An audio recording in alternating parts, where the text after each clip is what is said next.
Bienvenidos una vez más a Ecos del Evangelio. En este domingo 18 del tiempo ordinario, después de que en el Evangelio hemos terminado el ciclo de las parábolas del reino, hoy la liturgia nos regala 3 imágenes o facetas del amor de Dios. Y yo te lo cuento en estos 3 puntos. Escuchemos con mucha atención. Primeramente, la primera lectura de este domingo es de Isaías capítulo 55, versos del 1 al 3. En esta primera lectura leemos el final de lo que los estudiosos han llamado el libro de la consolación, del segundo Isaías. Históricamente han ocurrido muchísimas cosas. Primeramente, el imperio babilónico está a punto de caer bajo el aplastante poder del imperio persa. Los israelitas ven esta señal como una esperanza de un posible segundo éxodo, es decir, una esperanza del retorno del destierro. Por eso, para muchos autores, incluidos los autores bíblicos, Ciro se convierte en el siervo de Dios, e incluso llamado por muchos el ungido o el Mesías, por su trato generoso al pueblo judío. El autor utiliza hermosas expresiones tomadas de la cultura mercantil de los pueblos babilónicos. Los estudiosos afirman que estas expresiones eran usadas por los mercaderes de Babilonia para llamar al pueblo y motivar a la compra. Solo que ahora lo que se oferta y lo que se pide rompe totalmente la lógica mercantilista. El autor ofrece que todos vayan por los siguientes productos: agua, trigo, vino y leche.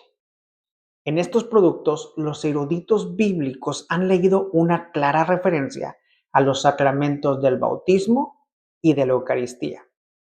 Y si bien es un motivo de una profunda reflexión, la maravilla viene con la oferta que el autor les hace, pues la metáfora mercantil como tal cesa y en lugar de ofrecer el precio, afirma que por estos productos se puede ir de una manera totalmente gratuita.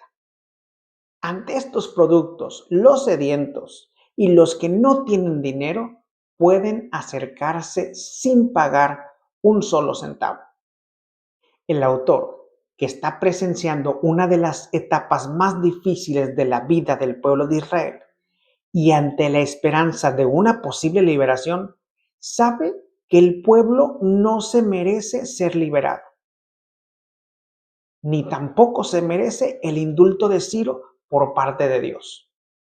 Pero existe una verdad de fondo. Dios siempre es gracia. Dios siempre tiene un yen, es decir, un amor gratuito. Y este es el primer rostro del amor de Dios. Por eso, si bien el pueblo de Israel no se lo merece, pues lo que está pasando realmente es fruto de las malas decisiones que ellos han tomado. Dios siempre es generoso y si escucha sus súplicas, lo hará, no porque lo merezcan, sino precisamente porque Él tiene gracia ante ellos. Es el yen del mercader que regala sus productos a los que no tienen nada. El autor trata de exponer al pueblo que la liberación llegará, pues Dios es misericordioso y siempre cumple cada una de sus promesas.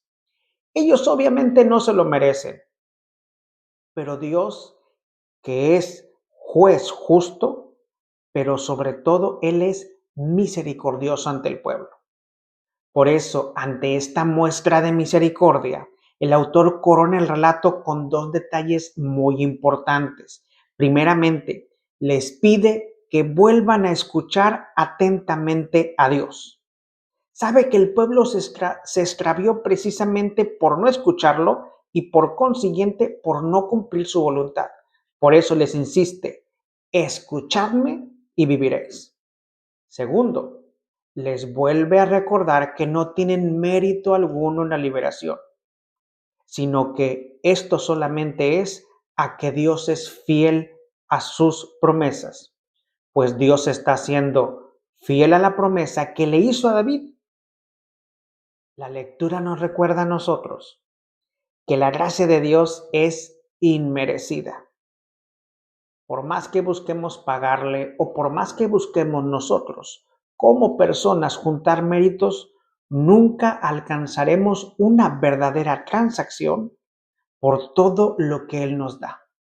Además, esta generosidad divina es en todo momento iniciativa solamente de Dios. Segundo punto.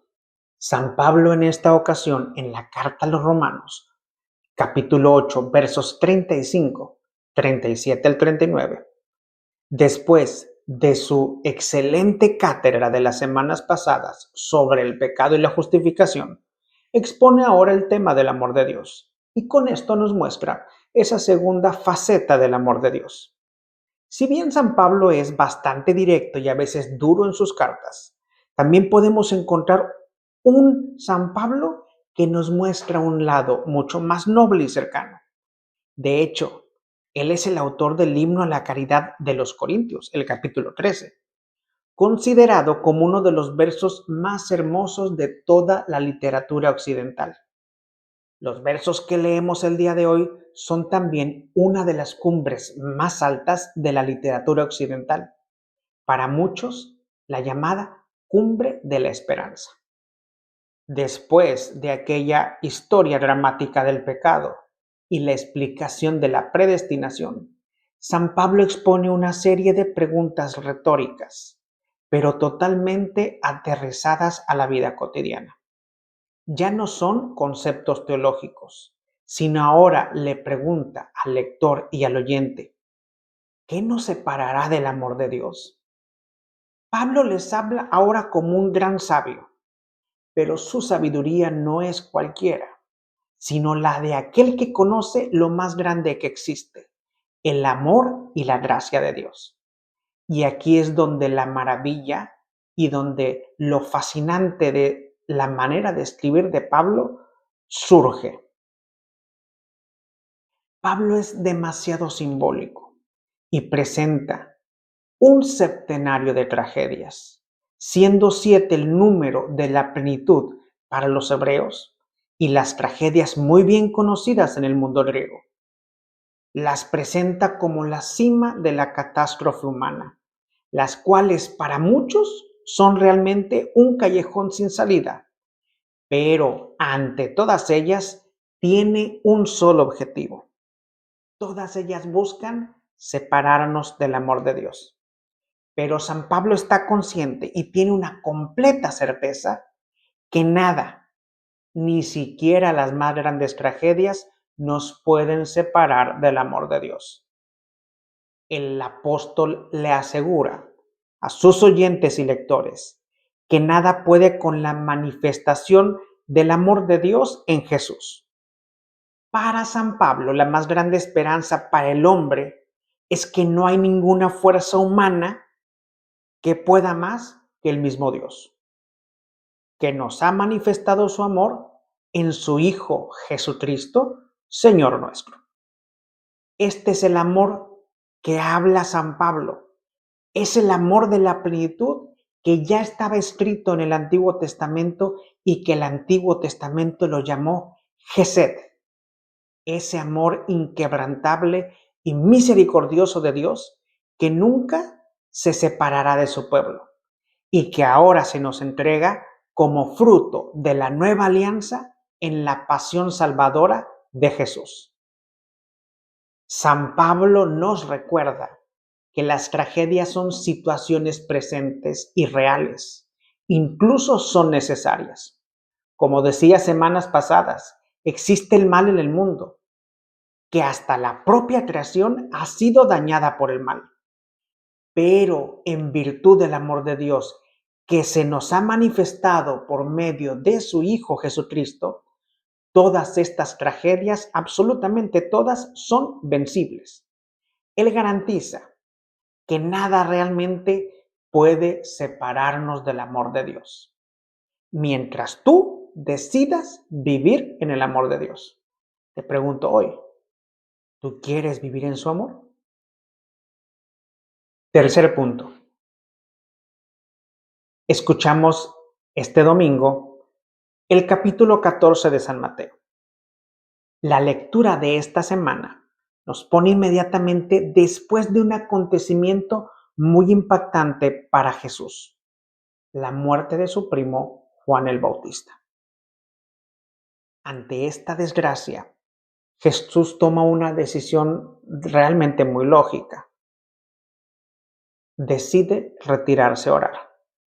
Si bien la Escritura no profundiza en la relación que tienen Juan el Bautista y Jesús, por lógica sabemos que la muerte de un familiar es un evento sumamente impactante. Es lógico que Jesús se sienta conmovido y busque un momento de interioridad con él mismo, lejos de todo el ruido, de todo el barullo que implica estar con la muchedumbre.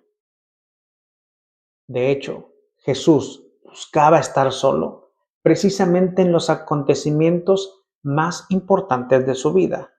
Por ejemplo, antes de iniciar su ministerio o cuando escogió a los 12 apóstoles. Pero la fama de Jesús ya ha crecido tanto que la gente, al darse cuenta de que Jesús se retira para orar, ellos deciden aún así seguirlo y llegar hasta donde él, en teoría, en secreto, planeaba tener un momento a solas con Dios Padre. Lo maravilloso del relato viene a continuación. Al ver Jesús que la gente lo ha seguido, el evangelista expresa que Jesús se compadeció de ellos. De hecho, la traducción al español de la palabra utilizada en griego es planisomai, que es la traducción de una bella palabra hebrea, rahamim, que significa amor desde las entrañas, amor desde el vientre. Es como el amor de una madre que se siente en lo profundo de su vientre y que siente un amor inexplicable para sus hijos. Esta expresión nos muestra la radicalidad del amor de Dios, que ama a su pueblo con el mismo amor de una mamá. Un amor que se sobrepone a todo, pues el mismo Jesús, quien ha sufrido una pérdida, no pone por encima de la multitud su propia necesidad, sino que su prioridad es amar y atender a los que lo necesitan y a todo aquel que lo busca. El relato continúa con otra de las muestras de la misericordia y la inmensidad del amor de Dios. Ante las necesidades del pueblo, Jesús da una solución. Y de la misma manera que nos narra la gratuidad de Dios para alimentar al pueblo en la primera lectura de Isaías, Jesús decide dar de comer de una forma gratuita a toda la muchedumbre. El evangelista nos relata que eran 5,000 hombres, sin contar mujeres y niños. Y si bien el milagro por sí solo es impresionante, y muchas de las reflexiones que hacemos los sacerdotes los domingos giran en torno a lo maravilloso de la multiplicación de los panes, otra de las maravillas del relato es precisamente la radiografía del corazón de Jesús. Pues este amor por su pueblo es precisamente otras de las caras o manifestaciones del amor de Dios. Es el rahamim, como habíamos dicho, el amor desde las entrañas, el amor desbordante de Dios por el necesitado. Este amor de Dios es imposible no compararlo con el amor de una madre. De hecho, el mismo San Juan Pablo II, en Dives en Misericordia, cuando analiza el Rahamín, nos dice que es indudablemente el amor del vientre materno. Para San Juan Pablo II es la expresión del amor de una madre. Este relato nos recuerda la innumerable cantidad de veces en las que, como hijos, hemos llegado a la casa de nuestros padres sabiendo que un plato de comida va a estar disponible para nosotros. A veces lo pedimos, en otras ocasiones no lo hacemos, pero en el fondo de nuestro corazón tenemos la total certeza de que tarde o temprano esa mujer ahí presente, a pesar de estar cansada o incluso a pesar de casi no tener nada, desde el corazón nos brindará un alimento que llena mucho más que el estómago, que nos llena hasta el alma. El Evangelio nos invita a reproducir el amor de Dios en nuestras vidas. Que nosotros, así como una madre nos ama, podamos amar al prójimo desde nuestras entrañas. Te pregunto, ¿estás dispuesto a amar a tu prójimo con el mismo amor de una madre? Para finalizar, las lecturas de este domingo 18 del tiempo ordinario nos enseñan 3 facetas o imágenes del amor de Dios: la gracia, la fidelidad y la ternura, que no deben de ser solo una muestra de amor de Dios hacia nosotros, sino que debe de producir en nosotros también los mismos sentimientos hacia nuestros hermanos. Por algo San Pablo nos pide que nos esforcemos hasta que se forme Cristo en nosotros. Recuerden compartir este video de Ecos del Evangelio para que llegue a muchísimas personas. Suscríbanse en YouTube y en mis otras redes sociales. Y que el amor de Dios nos haga amar a nuestros hermanos como Él nos ama. Bendiciones para todos. Saludos desde España.